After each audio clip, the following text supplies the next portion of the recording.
Oke, Bismillahirrahmanirrahim. Assalamualaikum warahmatullahi wabarakatuh. Kami dari kelompok 3 akan mempresentasikan materi dengan judul pariwisata berbasis masyarakat atau Community Based Tourism atau dalam kurung CBT. Nah, anggota kelompok kami terdiri dari Bang Farhan, terus ada Handrianto. Baik, langsung ke slide-nya, Bang. Uh, Slide-nya dulu, Bang. Oke, pendahuluan. Nah, saat ini pariwisata menjadi salah satu sektor penting dalam pembangunan ekonomi dan sosial di berbagai daerah. Namun, seringkali pengembangan pariwisata tidak melibatkan masyarakat lokal secara langsung. Akibatnya, masyarakat tidak banyak merasakan manfaat dari kegiatan pariwisata. Untuk mengatasi hal tersebut, muncullah konsep community based tourism atau pariwisata berbasis masyarakat, di mana masyarakat menjadi pelaku utama dalam perencanaan dan pengelolaan wisata. Tujuannya agar pariwisata bisa memberikan manfaat ekonomi, sosial, dan lingkungan secara berkelanjutan. Nah, ini kalian bisa lihat di sini. Ini ada 3 materi. Ulang, Bang, masih masih tadi. Ini ada 3 poin, yaitu pariwisata penting bagi pembangunan ekonomi. Maksud dari pariwisata penting bagi pembangunan ekonomi itu gimana sih? Misalnya kalian selaku pengusaha pariwisata di kampung-kampung gitu misalnya. Jadi kalian ikut membayar pajak untuk suatu daerah gitu guys.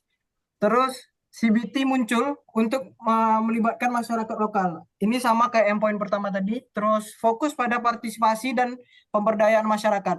Nah, ini tugasnya itu di pemerintahan. Nah, jadi pemerintahan itu mereka harus memfasilitasi bagi pelaku-pelaku usaha pariwisata di daerahnya agar semakin banyak orang berusaha, semakin meningkat juga pembangunan ekonomi di suatu kota tersebut. Lanjut, Bang. Uh, Baik, lanjut ke slide selanjutnya. Di sini ada pengertian CBT menurut para ahli. Yang pertama itu ada dari Swansri tahun 2003, kendali dan manfaat bagi masyarakat. Menurut Swansri ini ada CBT adalah pariwisata yang memberikan kendali dan manfaat langsung kepada masyarakat lokal. Yang kedua itu ada Merpi di tahun 1985, pendekatan berpusat pada manusia. Maksud dari Merpi adalah CBT adalah pendekatan pariwisata yang berpusat pada manusia. Yang ketiga itu ada dari Timothy di tahun 2002, distribusi manfaat secara berkelanjutan.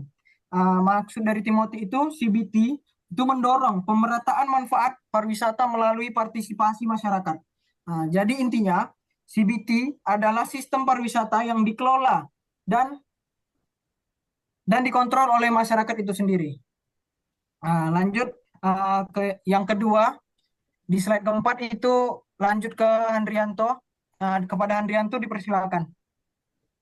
Oke, baik. Terima kasih rekan saya Muhammad Rehan Ramadan. Sekarang saya akan melanjutkan prinsip-prinsip dari CBT. Prinsip-prinsip dari CBT itu terbagi menjadi 5. 1. Partisipasi aktif masyarakat dalam perencanaan dan pengambilan keputusan. 2. Keadilan dalam distribusi manfaat ekonomi dan sosial. Menjaga berkelanjutan lingkungan dan budaya lokal. Memperdaya masyarakat melalui pelatihan dan pendidikan. 5. Adanya kemitraan yang adil antara masyarakat, pemerintah, dan pihak swasta.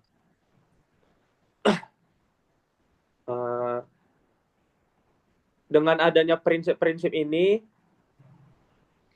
CBT diharapkan bisa berjalan mandiri dan berkelanjutan. Oke, lanjut Bang. Tujuan dari CBT. Tujuan utamanya dari CBT ini adalah pariwisata berbasis masyarakat, meningkat kesejahteraan masyarakat lokal.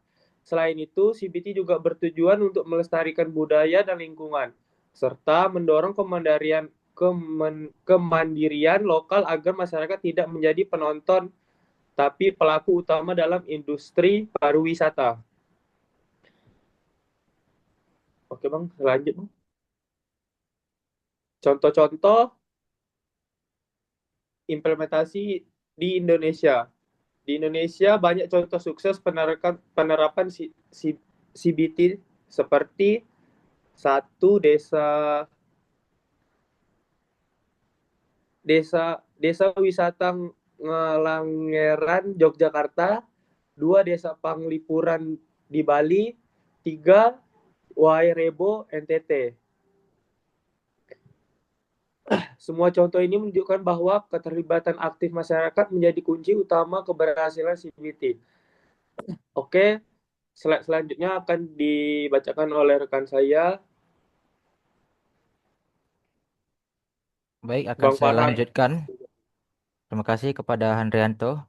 Akan saya lanjutkan membacakan slide manfaat CBT atau Community Based Tourism. Manfaat dari penerapan CBT antara lain adalah meningkatkan ekonomi lokal melalui lapangan kerja dan usaha kecil. Selanjutnya, melestarikan budaya serta memperkuat identitas lokal. Lalu, melestarikan budaya serta memperkuat identitas lokal, melindungi lingkungan alam melalui kesadaran masyarakat terhadap konservasi. Selanjutnya, tantangan dari CBT itu sendiri. Namun, tentu ada juga beberapa tantangan dalam penerapan CBT seperti keterbatasan sumber daya manusia dalam manajemen pariwisata, konflik internal dalam masyarakat terkait pembagian keuntungan, kurangnya akses promosi dan pasar, ketergantungan terhadap bantuan eksternal. Oleh karena itu, peran pemerintah dan pendampingan dari pihak swasta sangat penting untuk membantu masyarakat mengembangkan CBT dengan lebih profesional. Selanjutnya, kesimpulan, CBT merupakan model pengembangan pariwisata yang menekankan partisipasi aktif masyarakat, pemberdayaan, dan keberlanjutan. Melalui CBT ini, masyarakat menjadi subjek utama, bukan sekedar objek wisata. Agar CBT dapat berjalan dengan baik, diperlukan kerjasama yang solid antara masyarakat, pemerintah, dan sektor swasta. Dengan demikian, pariwisata tidak hanya menghasilkan keuntungan ekonomi, tetapi juga melestarikan budaya dan lingkungan. Baik, terima kasih. Sekian presentasi dari kelompok kami. Apabila ada kekurangan, kami mohon maaf. Assalamualaikum warahmatullahi wabarakatuh. Waalaikumsalam. Terima Waalaikumsalam kasih. Selamat warahmatullahi menonton teman-teman. Semoga wabarakatuh. materinya bermanfaat. Thank you. Thank you.